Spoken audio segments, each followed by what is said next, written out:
Going to jump on to Braun Strowman. Braun Strowman did an interview last week with Sam Roberts' wrestling podcast, and it was just really interesting. A lot of things he was talking about. Someone had asked him about the creative staff, and he said, "I intend to go down as one of the all-time greats." A lot of his WF creative really hitting the nail on the head that we do, and the other half is just my work ethic. I want to be the best. I don't believe in going out and competing for second best. If I can't be the best at something, then I don't want to do it. That's always stuck with me. I had that mentality when I competed at the World's Strongest Man. I brought that mentality here. If I'm gonna be in the WWE Hall of Fame. I'm going to main event WrestleMania, and that's just the fact of it. Then they were asking about, how do you feel about partnering with a 10-year-old at WrestleMania? And a lot of people viewed this as a disappointment, but Strowman was actually seen really enthusiastic. The thing is, everyone's like, you should be main eventing, but I'm like, I'm just getting started. I'm just wetting my beak right now. We have a lot more to do, and why rush everything right now? The machine's behind me. The universe is behind me. Let's enjoy this. Let's have fun. Let's go out there and do it together. I just, you have to admire how humble Braun comes off. I'm not sure if humble can work in wrestling, but he has a great look, a ton of personality. He just seems like a great all-around performer. I really think there's like no ceiling for Braun if they just let him go.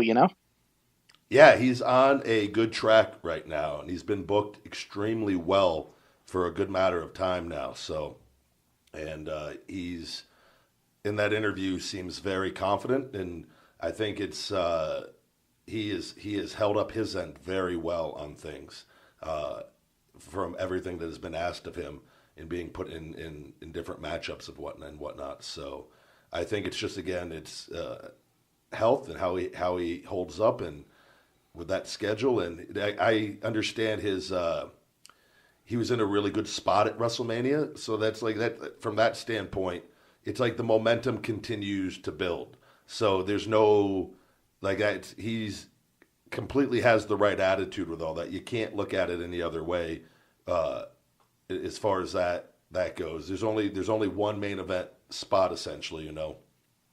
on the show, and it's to be figured in heavily and to be a big part of that show in a featured segment that probably more people remember than a lot of other things on the show. Especially kids. That helps him too, and doing that with Nicholas actually helps get Braun over with the kids even more, which is important Sure. because I'm sure adults like him because he's very believable. So it's a good interview. He was a very nice guy. I always got along with him really well. So I think he's grown tremendously as a performer.